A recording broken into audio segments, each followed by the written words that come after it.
La palabra economía parece acorralarnos. Todos los días la leemos en cientos de notas, la escuchamos en la televisión, se cuela en muchas de nuestras conversaciones. Sin embargo, ¿sabemos de qué hablamos cuando hablamos de economía? ¿Qué es la economía?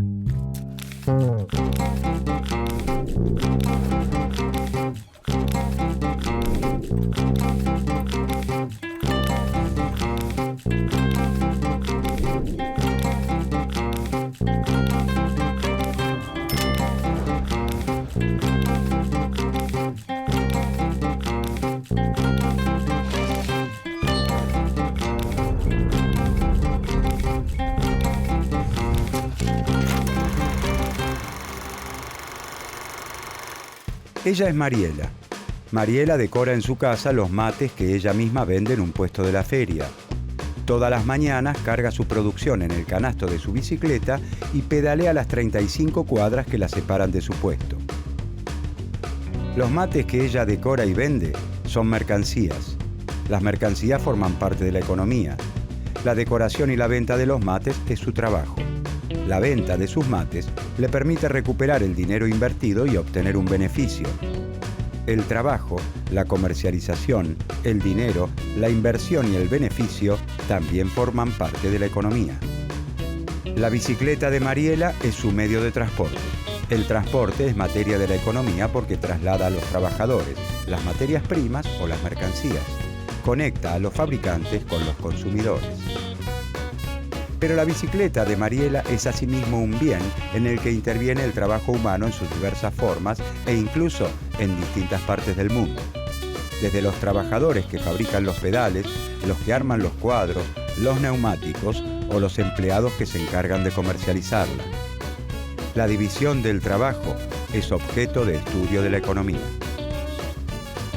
Las calles por las que pasa Mariela, los semáforos en los que se detiene, la vereda donde estaciona su bicicleta han sido provistos por el Estado gracias a la recaudación de impuestos.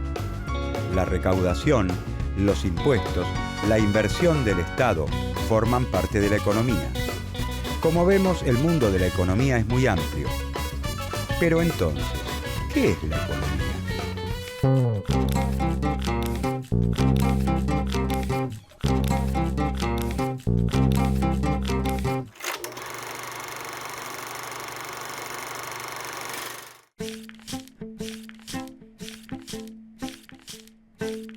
La economía es el conjunto de actividades que realizamos al producir, distribuir y consumir los bienes y servicios necesarios para vivir. En los medios de comunicación y en nuestras conversaciones aparece con frecuencia la palabra economía. La tapa de un diario nos dice que, según el ministro, la economía crecerá por sobre las expectativas.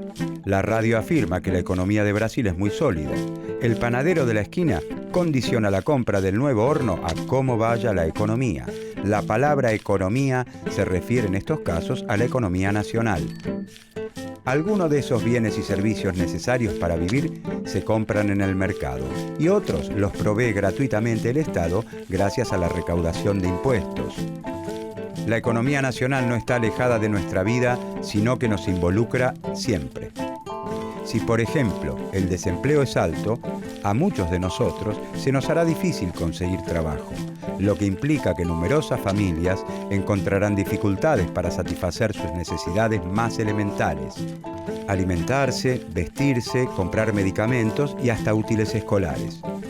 Los problemas de la economía nacional afectan de distinta manera a todos sus integrantes. Producir todos estos bienes y servicios necesarios para vivir involucra el trabajo humano, y el trabajo humano siempre es realizado en sociedad.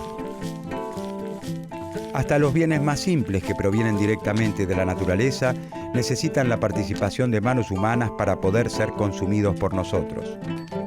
Si podemos tomar un vaso de leche en el desayuno, es porque en un tambo se ordeñó una vaca que alguien antes alimentó. Luego ese producto se trasladó, se procesó, se colocó en sachets e incluso alguien fabricó el vaso en el cual lo servimos. A través del trabajo, el hombre se apropia de los materiales brindados por la naturaleza y los transforma en bienes útiles o valores de uso para satisfacer sus necesidades. Los bienes que se consideran elementales para asegurar nuestro sustento han cambiado a través del tiempo y en su transformación el hombre ha utilizado siempre instrumentos de trabajo dirigidos a facilitar su tarea. Eso nos lleva a averiguar ¿cómo se ha garantizado la subsistencia a través de la historia?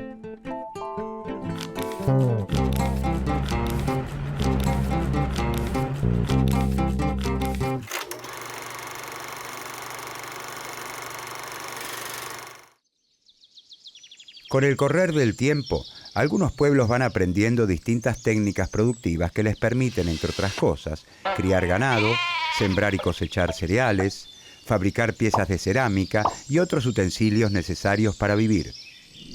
Pasan de métodos pasivos, como la recolección y la pesca, a controlar directamente la producción, con el consiguiente aumento de los recursos naturales disponibles. Los pueblos se vuelven entonces sedentarios. Se instalan en un lugar para poder cuidar sus cultivos y rebaños. Así se conforman las primeras aldeas. Los avances en el conocimiento técnico y en el desarrollo de la organización social van aumentando la productividad, es decir, el número de bienes producidos en la misma cantidad de tiempo de trabajo. Esto genera un excedente de producción permanente por sobre las necesidades de la comunidad.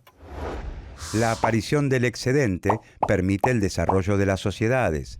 Ya no es necesario que todos los integrantes de una sociedad se dediquen a la producción de los bienes imprescindibles para vivir. Esto da lugar al desarrollo de otras actividades socialmente necesarias: el arte, la ciencia, la filosofía. Al mismo tiempo, cuanto más prósperas van siendo las sociedades y se generan mayores riquezas, aumenta el deseo de dominar y utilizar esa riqueza para provecho personal. La propiedad social sobre los medios de producción es reemplazada entonces por la propiedad privada.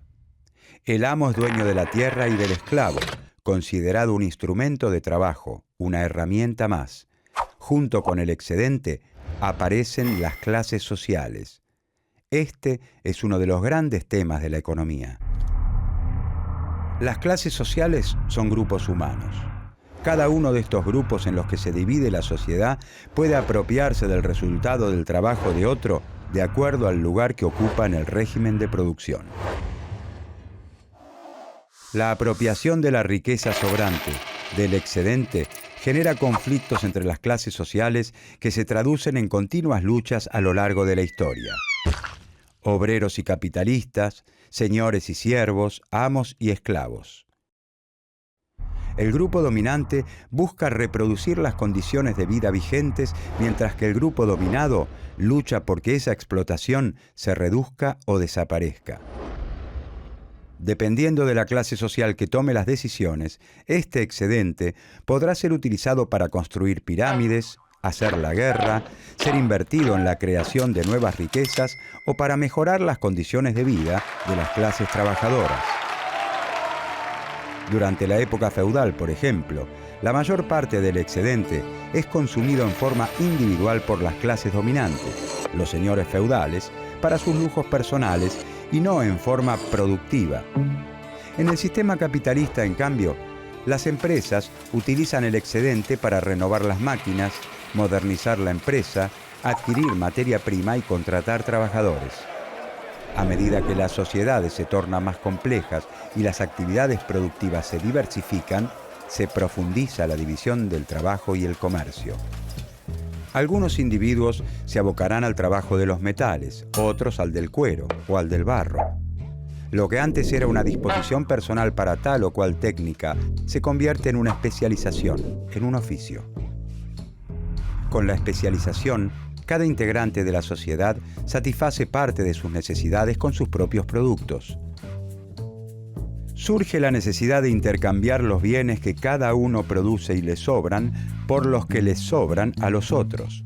Aparece el comercio, inicialmente bajo la forma del trueque.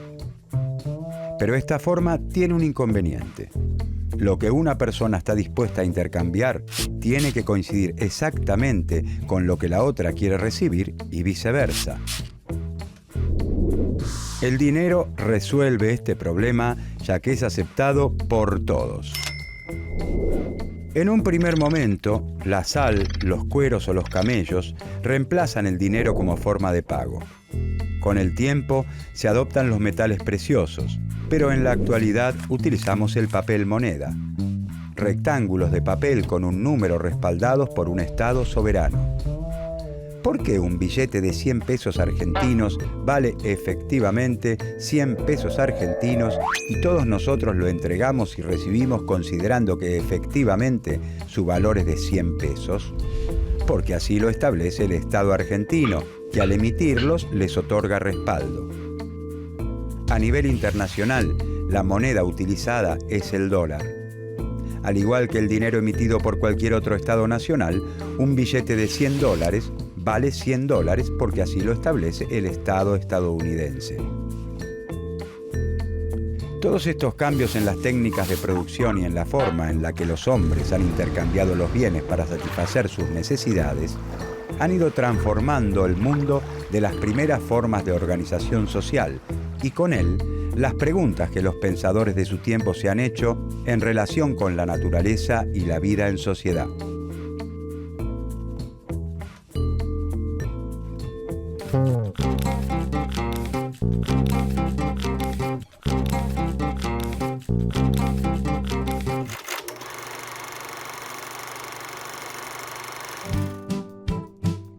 ¿Cómo debe organizarse la sociedad? ¿Cómo se debe distribuir la riqueza? ¿Por qué un producto se intercambia por otro en determinada proporción y no en otra? A través de los siglos, una multitud de pensadores, filósofos, profetas y sabios de diversas disciplinas se han hecho estas y otras preguntas. Pero a partir de los cambios vertiginosos que se producen en los siglos XV y XVI en el terreno de las ideas y de las técnicas de producción, comienza a delinearse un campo común, el de la economía. Esta disciplina es la economía política, que no solo se propone entender por qué los hechos económicos ocurren de determinada manera, sino establecer cuáles son las políticas más adecuadas para lograr la prosperidad de la sociedad.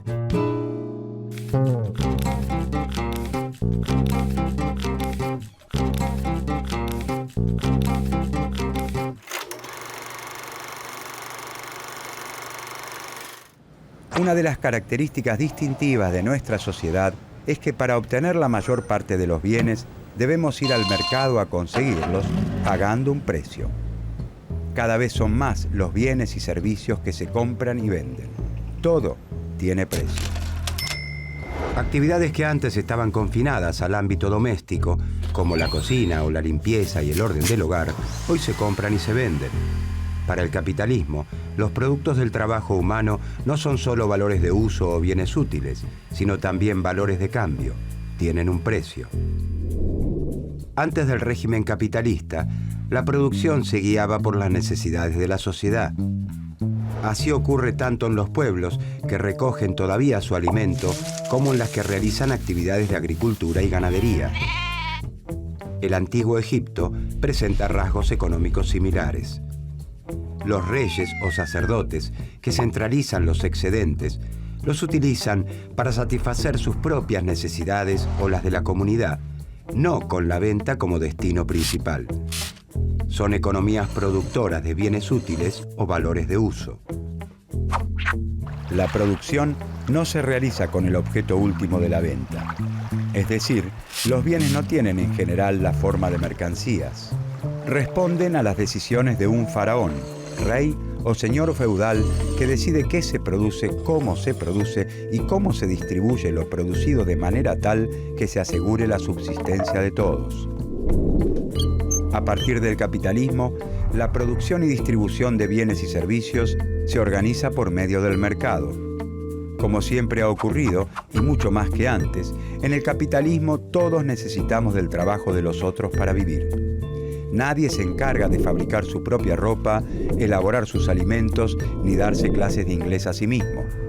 Los individuos, como parte integrante de una comunidad, desarrollan una división de tareas para poder satisfacer sus necesidades de una forma más eficiente. Todos necesitamos del trabajo de los otros para vivir, pero la organización de esta actividad no es consciente. Cada integrante decide, en forma aislada y libre, qué va a producir, en qué cantidad y con qué características, y recién después va al mercado con su producción. No hay una organización del trabajo social que, partiendo de identificar las necesidades, organice las actividades para realizar como ocurría en las sociedades anteriores al régimen capitalista. En otras sociedades, el intercambio existe, pero no es la forma general de organización de la actividad económica. Si dos comunidades cuentan con excedentes ocasionales de diferentes productos, se dan las condiciones para el cambio. En el capitalismo, sin embargo, nadie se encarga de preguntar, a ver, ¿qué necesitamos? ¿Cómo nos organizamos para producir esto que necesitamos? ¿Cuántos litros de leche? ¿Cuántos autos? ¿Cuántos medicamentos? Nada de esto ocurre. Nadie controla la distribución del trabajo entre las distintas ramas de la producción ni entre las empresas particulares. En el capitalismo, nadie da órdenes excepto el mercado. Cada productor puede producir tanto como quiera y esta producción no se realiza de acuerdo a las necesidades sociales.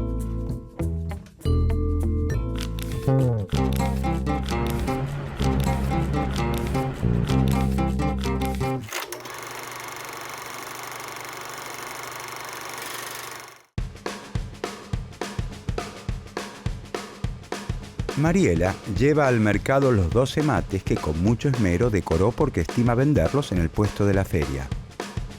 Ella no sabe si tomó la decisión correcta. La cantidad de mates que compró y decoró no depende de cuántas personas crea Mariela que los necesitan. Lo único que a ella le interesa es que a los turistas que visitan la feria les gusten los artículos que ella decora y fundamentalmente que dispongan del dinero para comprarlos. De no ser así, su emprendimiento correría el riesgo de sucumbir. En el sistema capitalista es muy difícil que coincidan la oferta y la demanda de los distintos bienes, entendida esta última no solo como una necesidad, sino como una disposición de dinero para comprar. Si Mariela compró y decoró más mates de los que pudo vender, habrá dilapidado trabajo social. La capacidad de trabajo de la sociedad que utilizó en los mates no vendidos fue desaprovechada. Esa capacidad debería haberse destinado a otra actividad. En el régimen capitalista es frecuente que la producción sea superior a la demanda efectiva, es decir, que sobren muchos bienes, o que sea inferior a ella, es decir, que no alcancen. En las sociedades que organizan conscientemente la producción, como las primeras formas de organización social, este tiempo no habría sido malgastado, sino que se habría asignado a priori a otra actividad. En el mercado, esto se revela a posteriori, una vez que los bienes ya fueron producidos. En el mercado no hay un acuerdo, un faraón o un señor feudal que diga qué hay que producir. El sistema capitalista es, por lo tanto, una forma particular de organizar el trabajo distinta a las anteriores.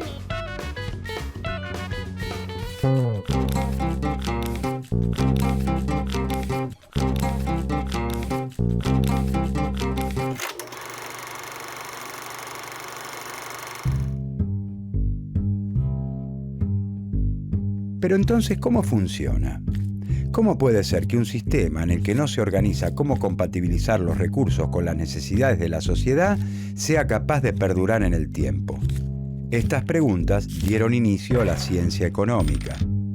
Los economistas son una suerte de espectadores de sociedades que se transforman con problemas económicos que se modifican. Lo que parece importante en cierto momento ya no lo es con el paso de los años. Por eso las teorías económicas suelen aparecer en un determinado contexto histórico. ¿Cómo hacer para que crezca la riqueza? ¿Cómo se debe distribuir? ¿Cómo asegurar el bienestar de la población? Los problemas económicos varían con el paso del tiempo y entre los distintos países. Ciertos asuntos pueden ser considerados importantes en un país y totalmente ignorados en otros. Por eso la ciencia económica tiene, o debería tener, particularidades regionales o nacionales.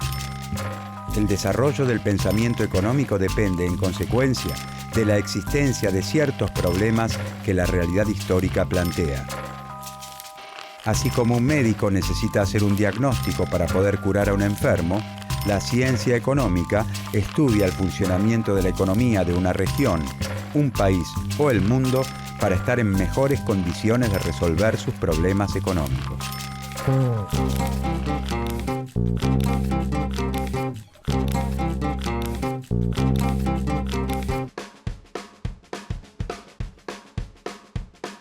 Los números de la economía parecen invadirlo todo.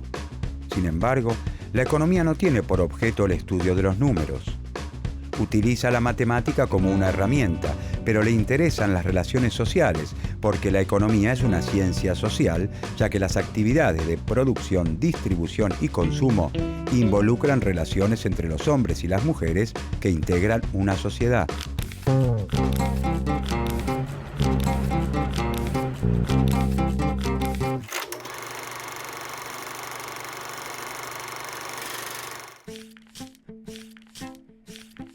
En las ciencias naturales, las causas de cada fenómeno pueden aislarse en un laboratorio para comprobar las hipótesis formuladas. En cambio, en la economía, como en el resto de las ciencias sociales, las predicciones y los experimentos son mucho más complicados. La mirada del investigador y sus opiniones juegan un papel muy valioso. Y la importancia es aún mayor porque los análisis económicos derivan en recomendaciones sobre políticas para implementar, las que están muy influenciadas por los intereses económicos, políticos y sociales del profesional que la formula. Pueden beneficiar y perjudicar a distintos grupos sociales.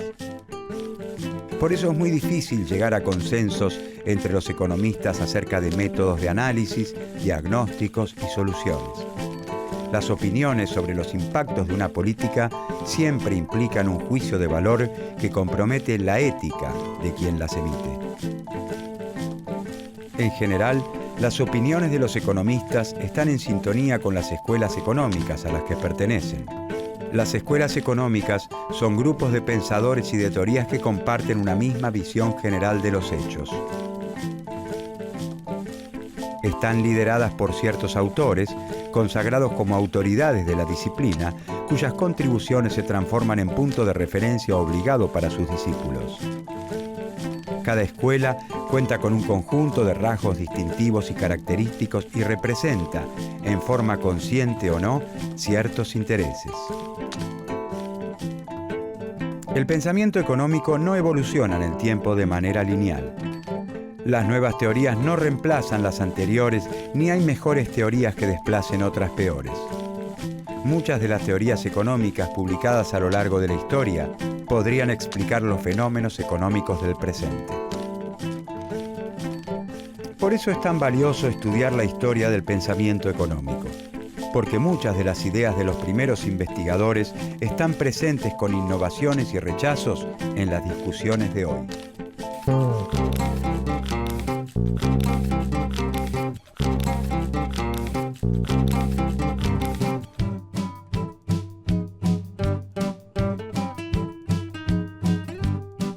En esta serie sobre el pensamiento económico, veremos cuáles han sido los principales problemas que abordó la economía a través de su historia, cuándo surgieron, por qué lo hicieron en ese momento histórico y no en otro, qué intereses estaban en juego en ese entonces, en qué se parecen esos momentos históricos a los nuestros y qué nos aportan para poder comprender las discusiones sobre la economía de hoy.